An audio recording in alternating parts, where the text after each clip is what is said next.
할렐루야. 네, 이 새벽에 나오신 여러분 위에 우리 주님의 축복과 은혜가 넘치기를 간절히 바랍니다.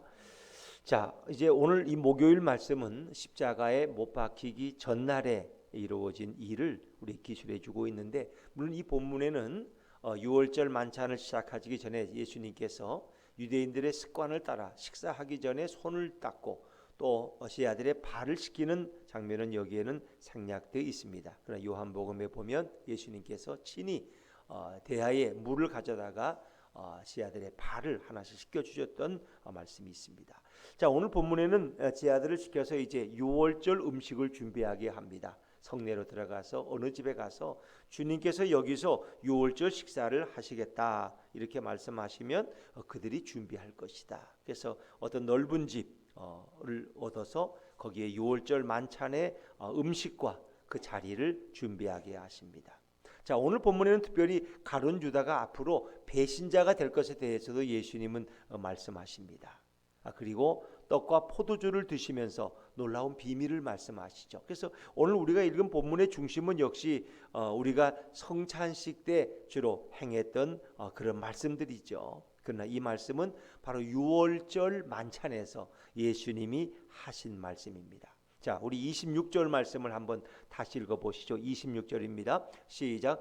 그들이 먹을 때에 예수께서 떡을 가지사 축복하시고 떼어 제자들에게 주시며 이르시되 받아서 먹으라, 이것은 내 몸이니라 하시고. 아멘. 자, 유월절 잔치예요. 유대인들은 애굽에서 나온 이후에 계속해서 유월절이 되면 유월절 절기를 지키고 무교절과 함께 지내죠.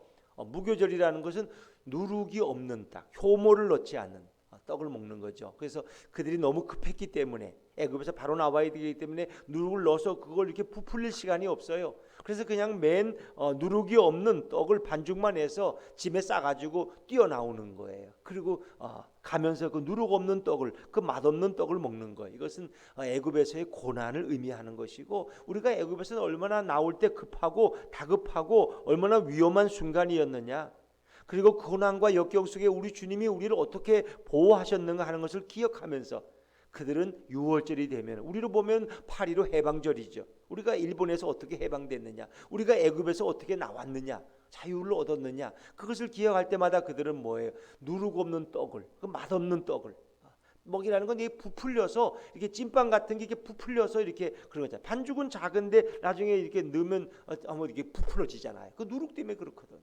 누룩이 커져서. 그리고 쓴 나물 중에서도 아주 쓴 나물, 그걸 먹으면서 애굽에서의 그 고난을 그들이 기억하는 거예요. 자, 예수님이 그 누룩 없는 떡을, 그 맛없는 떡을 지금 떼어서 제자들에게 나눠주시는 거예요. 이것을 받아 먹으라. 이것을 받아 먹으라. 이것은 내 몸이니라 라고 말씀하십니다. 사실 예수님 하기 전에도 유월절은 지켰을 거예요. 그때는 그냥 예수님이 이렇게 들어서 떡을 떼어주지도 않으셨어요. 그때는 그냥 각자 먹으면 돼요. 자기 앞에 있는 떡을 그저 떼어서 누구든지 먹으면 되는 거예요. 그게 누룩 없는 떡, 유월절의 의식이고 유월절의 잔치예요. 근데 예수님이 지금 그 떡을 떼어서 친히 하나씩 나눠주신다는 것입니다. 그냥 누구든지 먹을 수 있는 떡을 왜 떼어서 굳이 주셨을까? 전에는 그렇게 하지 않았는데, 오늘 이 마지막 유월절 만찬에서는 자신의 몸이라 그러면서 왜 이 떡을 떼어 주실까? 그 이유는 있죠. 이 오병이어의 기적을 예수님께서 이제 복음서에서 행하셨는데, 요한복음 6장에 보면은 예수님이 오병이어의 기적을 행하신 이유가 무엇입니까? 5개의 떡과 2마리의 생선을 가지고 이것을 축복하시고 제자들에게 나눠주게 하시니까, 결국 5,000명이 넘는 무리가 그 오병이어를 가지고 그 광주리에 담아서 나눠줬더니 그것이 나눠줘도 넘쳐서 다 나눠주고도 몇 광주리가, 12광주리가 남았다는 거죠. 예수님이 기적을, 오병이어 기적을 행하신 이유는 뭐예요? 배부른 사람들을 먹이기 위해서, 굶주린 사람들을 배불리기 위해서만 목적은 아니라는 것입니다. 그것은 바로 너희가 진정 먹은 것으로는 만족할 수 없다. 너희가 진정 먹어야 될 것이 무엇이냐 하는 것을 알려주기 위해서입니다.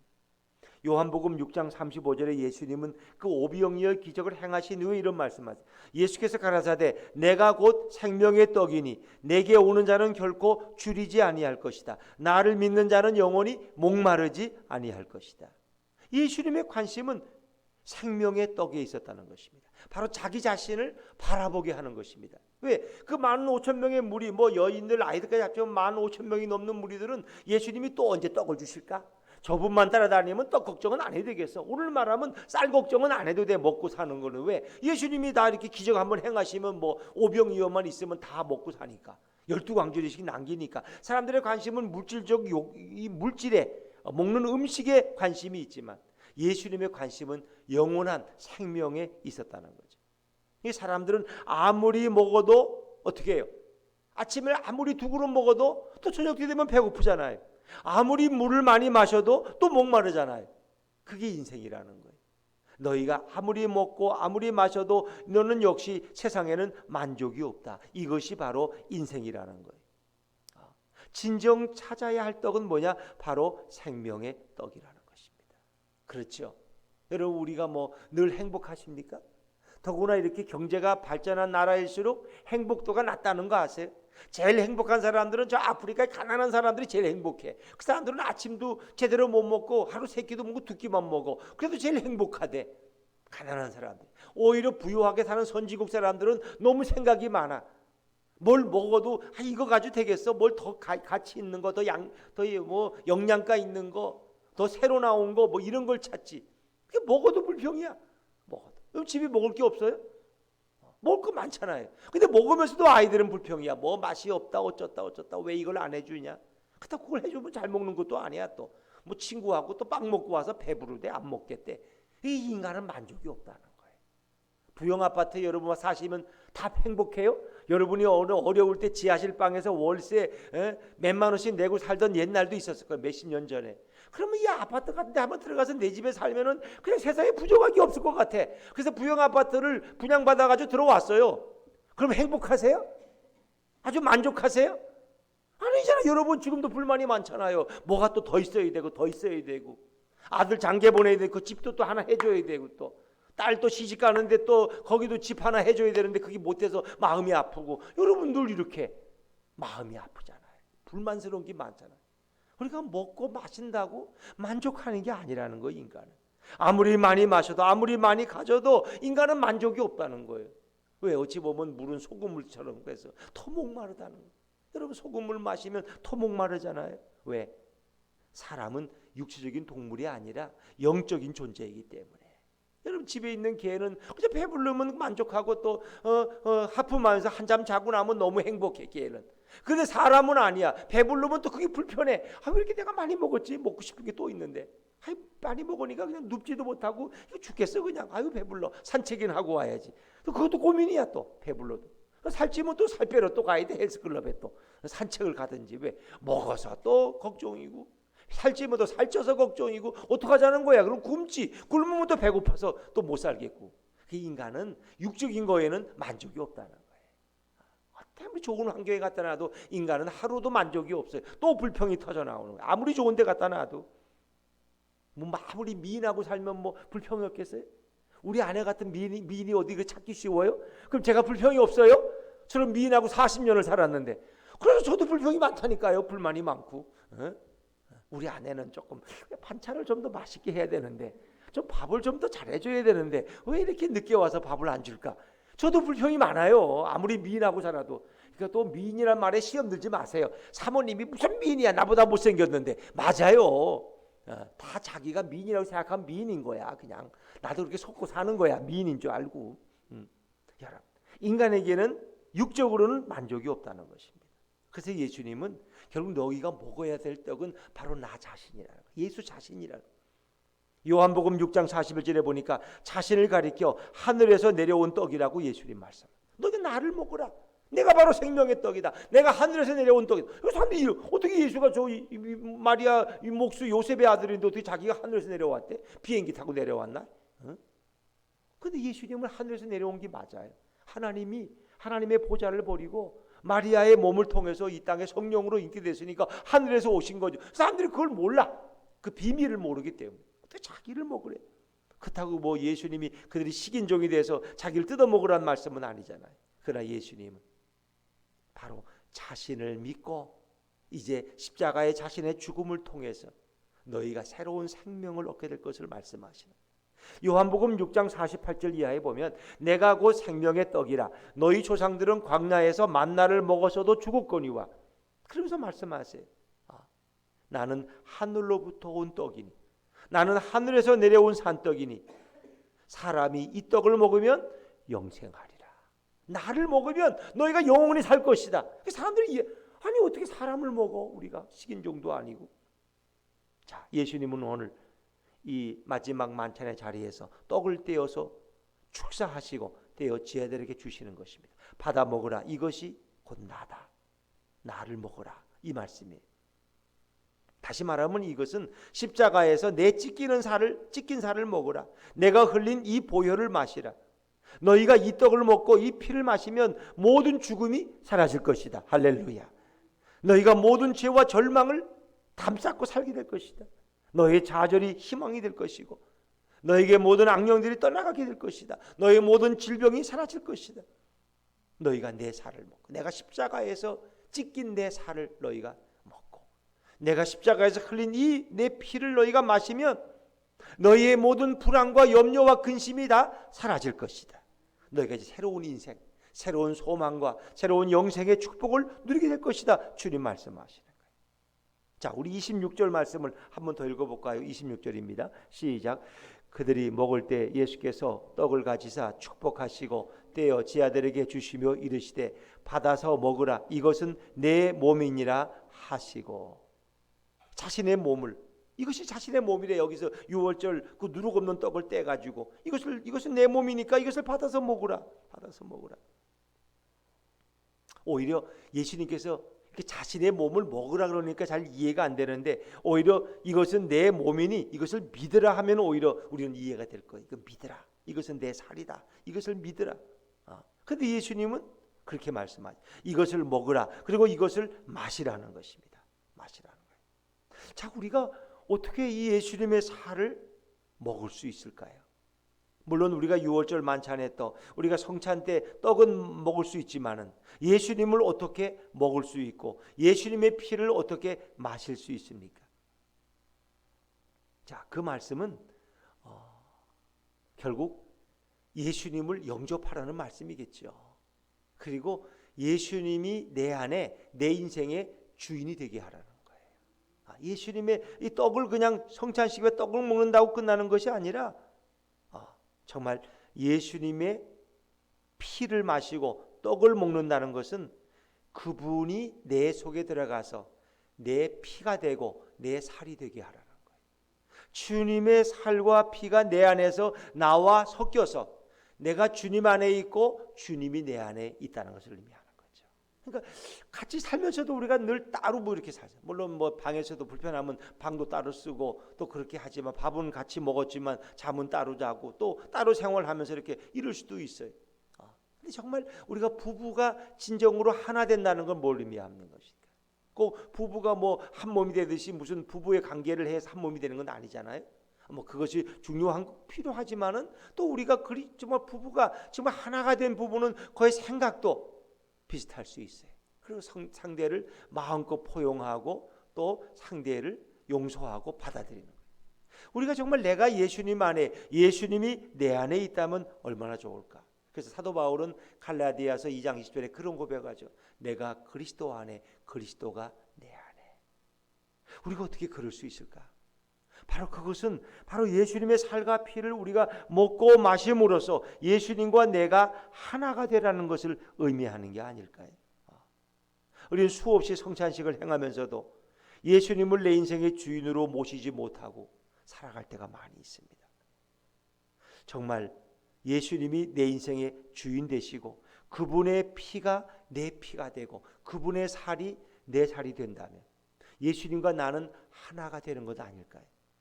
그럴 때 정말 주님의 생각이 나의 생각이 되고 주님의 마음이 나의 마음이 되고 주님의 뜻이 나의 뜻이 될 수 있다면 우리는 굳이 죄를 안 지려고 노력할 필요가 없어요. 주님이 내 안에 계시면 주님이 내 안에서 내가 죄를 짓지 않도록 만들어 주시는 거예요. 신앙이라는 것은 내가 뭘 하려고 노력하는 것이 아니라 그냥 믿고 받아들이고 주님께 내 자신을 맡기는 거예요. 자, 우리 27절, 28절 말씀도 한번 연속해서 읽어볼까요? 27절, 28절입니다. 시작. 또 잔을 가지사 감사기도 하시고 그들에게 주시며 이르시되 너희가 다 이것을 마시라. 이것은 죄사함을 얻게 하려고 많은 사람을 위하여 흘리는 바 나의 피 곧 언약의 피니라. 언약의 피, 죄사함을 얻게 하는 주님의 피라는 것. 이건 물론 포도주예요. 유월절에서 우리 유대인들이 먹는. 그러나 예수님이 그것을 들고 축사하는 사이에 그것은 진짜 예수님의 피로 변한 것입니다. 그래서 진짜 예수님의 살로 변한 거예요. 그리고 그것을 나눠주시는 거예요. 다시 말하면 그것은 십자가에서 내가 찢긴 내 살과 내 피를 너희가 먹고 마셔야지 너희가 영원한 생명을 얻을 수 있다는 것입니다. 히브리서 9장 22절에 보니까 피 흘림이 없은즉 죄사함이 없다 그랬어요. 그래서 1년에 한 번 대속죄일에 대제사장이 그 피를 가지고 지성소에 들어가서 그것을 제단에 뿌림으로써 모든 백성의 죄가 용서받는 예식이 있었습니다. 대제사장이 한 번, 1년에 딱 한 번 대속죄일에 지성소에 들어가서 그 피를 뿌리는 거예요. 바로 예수님이 대인류를 위한 대제사장으로 이 땅에 오셔서 지성소가 아니라 그 십자가에 매어 달리셔서 자신의 피를 흘림으로써 우리와 우리 모든 인류의 죄가 용서받는 것을 믿습니다. 예수님이 십자가에 죽으시고 그 피를 흘리심으로. 근데 히브리 9장 16절에 보면 이런 말씀이 있어요. 유언은 유언한 자가 죽어야 효력이 발생한다는 거예요. 유언이라는 것은 그 사람이 죽어야지 그 유언이 효력을 발생하지. 맞아요. 생각하면 그렇잖아요. 그렇죠? 살아있을 때는 유언이 필요 없잖아요. 그래서 죽으면 그 사람이 남긴 유언이 효력을 발휘해서 법적으로 보장된다는 거예요. 예수님이 십자가에서 죽음으로써 그 흘리신 피를 먹고 마시는 자마다 이제 그 약속이 실행이 되어서 그들의 죄가 사함을 받는다. 그 예수님은 죽어야 했다는 거예요. 십자가에서 죽으심으로 피 흘리셔야 했다는 거예요. 죄를 이기는 비결은 예수 그리스도를 먹고 마시는 거라는 거예요. 내 안에 예수님이 계셔야 되고 내 인생의 방향키를 예수님께 맡기라는 것입니다. 그 십자가에 돌아가신 그 죽으신 예수님의 살과 피를 내가 먹고 마시는 것은 예수님께 내 인생을 전폭적으로 위탁하고 맡기는 거예요. 맡기는 거예요. 그 예수님이 내 인생의 주인이에요. 전적으로 내 인생의 주인 되셔야 돼. 그렇지 않으면은 그것이 내 안에 소화가 되지 않고 겉돌다가 그냥 빠져나가는 거야. 어떤 걸 뭐 잘못 씹지 않고 먹으면 나중에 대변 보면 그게 그냥 빠져나가. 소화도 안 되고 그냥 그렇게. 그러면 아무 의미가 없는 거야. 예수님의 살이 내 속에서 분해되어서 내 살이 되고 예수님의 피가 내 피와 섞여져서 하나가 되는 거예요. 그것이 바로 주님을 내 안에 모시고 살아가는 삶이에요. 그것이 바로 우리가 성찬식을 행할 때마다 기억하고 우리가 기도해야 될 제목인 것입니다. 내 안에 계신 예수님께 맡기는. 이제 앞으로 전기차가 지금 대세 아닙니까? 앞으로 휘발유차나 경유차는 이제 다 점차 없어지고 전기차가 이제 대부분 많이 생기겠죠. 근데 그 전기차가 또 요즘은 자율차로 이렇게 나와서 그저 운전대가 있어도 손을 잡을 필요가 없어. 그냥 걸어놓고 목적지만 하면 지가 알아서 가.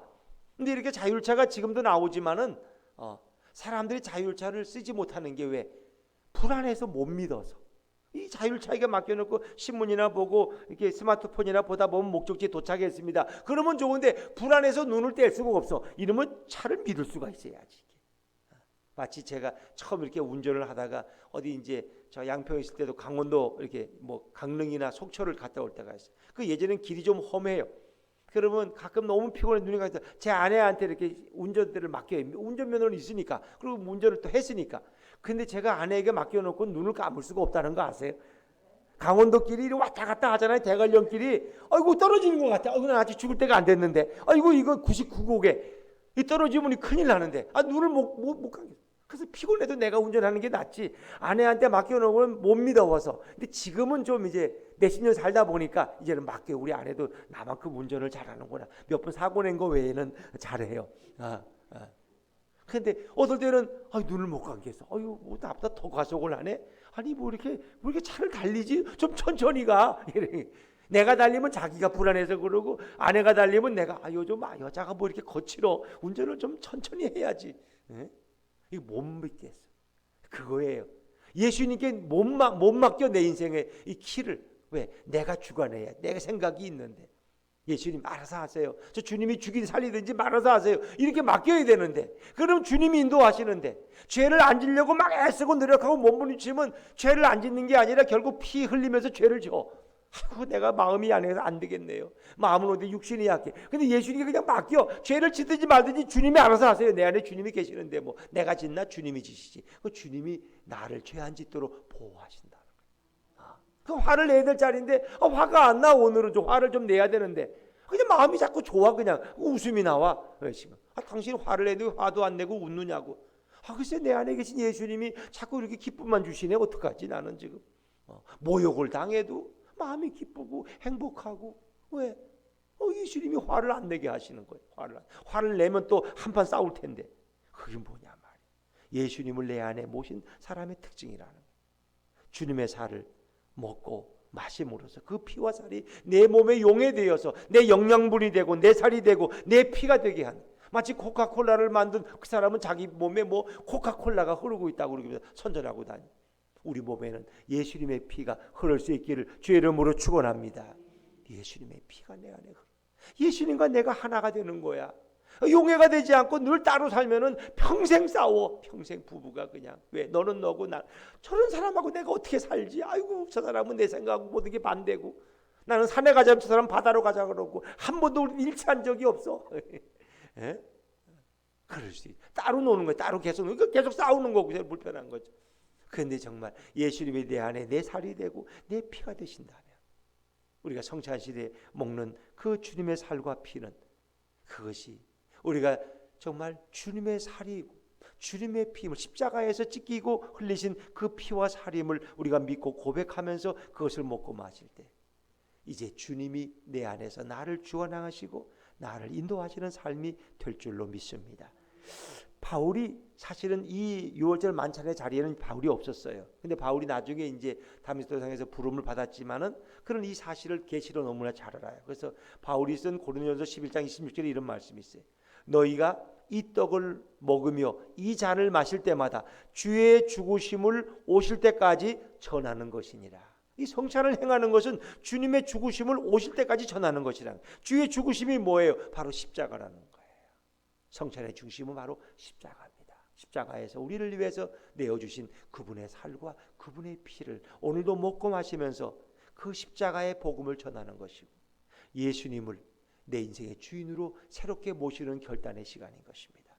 주님과 동행한다면, 주님이 내 안에서 나를 주장하신다면 우리는 굳이 죄를 안 지려고 노력할 필요가 없어. 왜? 예수님이 죄를 안 짓도록 그냥 그렇게 만들어 주셔. 그게 진정한 신앙이지. 오늘도 내가 죄 지면 안 되는데 주여 죄 지면 안 되면 주여 죄 짓지 않게 해주세요. 이렇게 해가지고 얼마나 죄를 안 지고 살겠어요. 내 생각에 별로 죄 생각이 안 나. 그냥 그 술 좋아하는 사람이 오늘 예수 믿고 변했더니 술집 앞을 지나가도 별로 생각이 안 나. 우유는 한 잔 마시고 갈까? 우유 한 잔 마시고 나니까 뭐 배가 불러서 누가 술을 줘도 못 먹겠어. 그냥 그런 거예요. 죄라는 거는 우리가 안 지려고 노력하면 그렇게 힘들어. 그러나 예수님이 내 안에 내 삶을 주관하시면 죄가 생각나지도 않고, 내가 옛날에 왜 그런 죄를 졌지? 난 이해가 안 되네. 바로 이런 거예요. 이런 거. 주님을 내 인생의 운전대의 주인으로 모시는 거, 선장으로 모시는 거, 그것이 사순절의 의미고 고난주간의 가장 특별한 의미인 것입니다. 예수님이 이제 내 주인이 되어 주시옵소서. 나를 다스리시고 나를 이끌어 주옵소서. 망하든지 성공하든지 주님께 다 맡기겠습니다. 여러분도 걱정이 돼. 아니 이놈의 차가 나를 바로 인도하나? 주님께 맡기면 내가 망하는 거 아니야? 주님이 살아계시는데, 주님이 죽으면 부활하셔서 영원한 생명을 주시는 그분인데 어떻게 우리를 망하게 하겠어요? 망할 수도 없어. 우리는 마음대로 우리는 죽지도 못하고 우리는 죽지도 망하지도 못해. 왜? 주님이 함께 계시니까. 오늘도 그 좋으신 예수님을 찬양하며 그 주님과 동행하는 승리의 하루가 되시기를 주의 이름으로 축원합니다.